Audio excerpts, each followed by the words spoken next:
Anadolu yanıyordu. Köyler boşalıyor, şehirler terk ediliyordu. Osmanlı Devleti kendi topraklarında büyüyen krize engel olmaya çalışıyordu. 16. yüzyılın sonlarında Osmanlı Devleti hem uzun süren savaşlarla hem de ekonomik sorunlarla karşı karşıya kaldı. Vergiler arttı, tımar sistemi zayıfladı ve Anadolu'da büyük bir huzursuzluk başladı. Bu huzursuzluk kısa sürede silahlı ayaklanmalara dönüştü. Tarihe Celali isyanları olarak geçen bu hareketler, Osmanlı Devleti'nin iç düzenini derinden sarstı. Peki Celali isyanları neden ortaya çıktı? Bu isyanlar Osmanlı Devleti'ni nasıl etkiledi?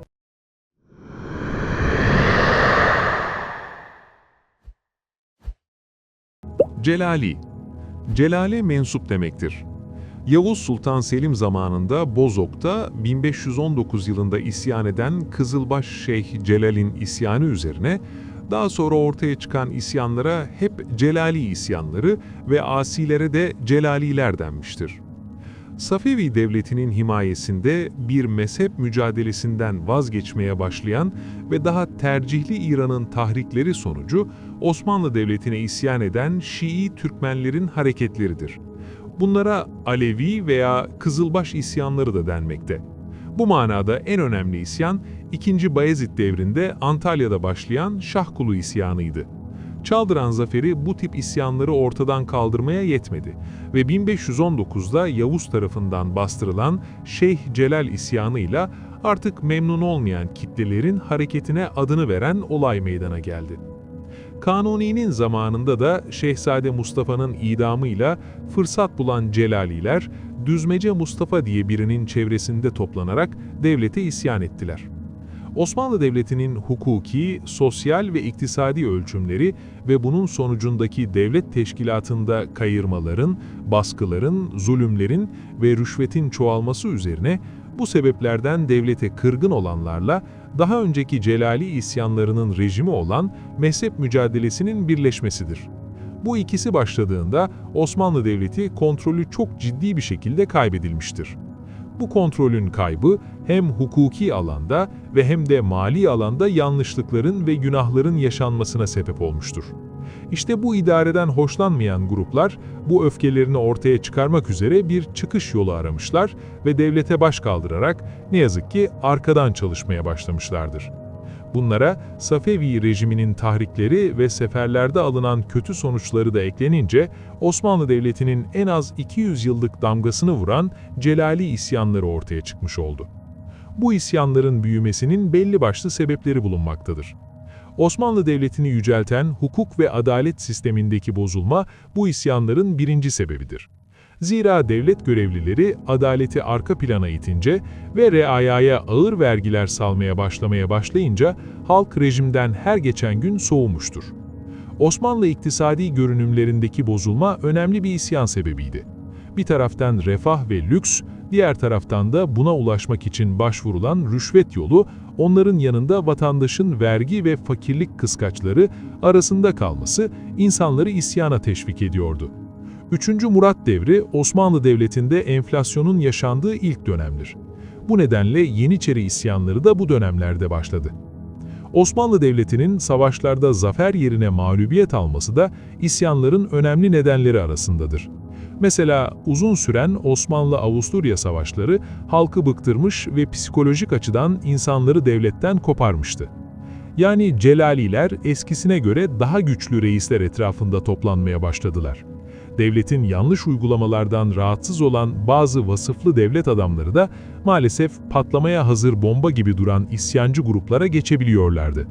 Karayazıcı, Deli Hasan, Tavil Ahmet ve Canboladoğlu Ali Paşa isyanları bunlara misal olarak verilebilir. Devlete isyan eden önemli isyancıların başında Karayazıcı, Deli Hasan, Tavil Ahmet, Canboladoğlu Ali Paşa, Kalenderoğlu Mehmet, Abaza Hasan Paşa gibi isimler mevcuttu.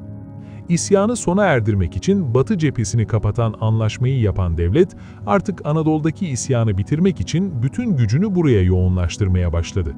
Ordunun başına otoriter devlet adamı Kuyucu Murat Paşa getirildi.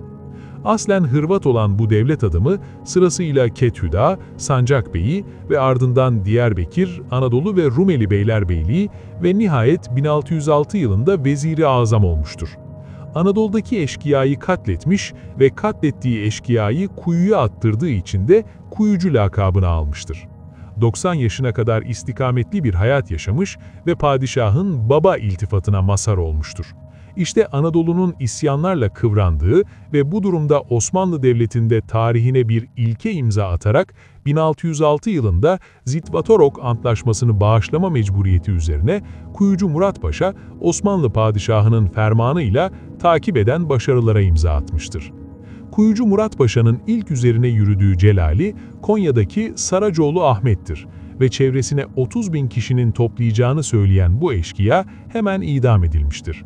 Bunu Silifke ve Adana'yı işgal eden Cemşit ve Muslu Çavuş eşkıyalarını temizleyerek takip etmektedir. İkinci önemli iş, bir türlü durdurulamayan Can Boladoğlu ve de Lübnan ve Suriye topraklarında baş kaldıran Dürzi eşkıyalardır. Can Boladoğlu ile 1607 yılında İskenderun'da yaptığı muharebeyi kazanan Murat Paşa oldu. Bozguna uğrayan Can Boladoğlu, İstanbul'a teslim olmaya ve Dürzi liderlerine de kaçmaya mecbur olmuştur. Daha sonra Halep'i ele geçiren Murat Paşa, isyancıları bölgeden temizledi. Ardından Bağdat'taki Taviloğlu Mustafa üzerine Cagalazade Mahmut Paşa komutasında ordu gönderip onu kaçırttı. Asıl sorun olan Kalenderoğlu Piri veya Mehmet'e gelince aslında eski bir çavuş, Kethüda ve hatta mütesellim olarak görev yapmıştı. 1604'te isyan etmiş ve Anadolu Beylerbeyini Manisa ve çevresini hakimiyetiyle mağlup etmişti. Üzerine yürüyen Murat Paşa'dan çekinen Kalenderoğlu, Ankara Sancakbeyliğini kabul etmeden önce halktan tepki gelip bu durum kabul edilmeyince yeniden isyan ederek ve de Can Boladoğlu kuvvetlerinden kaçanları da çevresine toplayarak 30.000 kişilik bir kuvvetle Bursa ve çevresini yakıp yıkmıştı. Bu olay İstanbul'da duyulunca büyük heyecan uyandırmıştı. İstanbul'a gelişinden korkulan Kalenderoğlu'nun üzerine gönderilen Osmanlı kuvvetleri bozguna uğramış ve komutanları öldürülmüştü. Bu bozgun Ege'deki birçok şehrinde yakılıp yıkılmasına sebep olmuştu.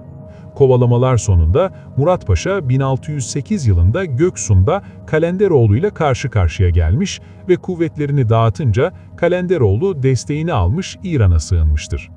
Murat Paşa'nın görevi bununla da bitmemektedir. Bayburt'ta Murathaniler ve Beyşehir'de ise Emir Şahi denilen eşkıyayı tamamen ortadan kaldırmıştır. Kısaca bir asır aşım Osmanlı Devleti'ni altüst eden Celali isyanlarını Murat Paşa sona erdirmiştir. Anadolu asilerden temizlenince Murat Paşa 1608 yılı sonunda İstanbul'a döndü. Murat Paşa Osmanlı Devleti'nin içinde huzuru bozan asileri ortadan kaldırdı. Ayrıca Üsküdar Seferi denilen 15 Haziran 1609 tarihindeki harekatla Musli Çavuş ve Yusuf Paşa gibi asileri ve bunlarla işbirliği yapanlara idam etti. 1610 yılında İran Safevi Devleti'ne üzerine sefere çıktı. Bunun üzerine Safevi Şahı Abbas anlaşma yapmak üzere elçiler gönderdi. Murat Paşa Tebriz önlerine geldiğinde sefer mevsimi geçtiğinden kışı geçirmek için Diyarbakır'a çekildi. Kuyucu Murat Paşa İran üzerine sefer hazırlıkları yaparken 6 Ağustos 1611'de 90 yaşlarında Diyarbakır'da vefat etti. Tarihin kaydettiğine göre Kuyucu Murat Paşa'nın bu 3 yıllık eşkıya temizleme hareketi sırasında 50.000 küsur eşkıya öldürülmüştü. Öldürdüğü isyancıları derin kuyular kazdırıp oralara gömülmesiyle nam salmıştır. Kuyucu Murat Paşa, Celali isyanlarını bastırarak Anadolu'da düzeni yeniden kurdu. Ancak bu sert yöntemler Osmanlı tarihinde derin izler bıraktı. İsyanlar sona ermişti. Fakat imparatorluk artık yeni bir döneme giriyordu.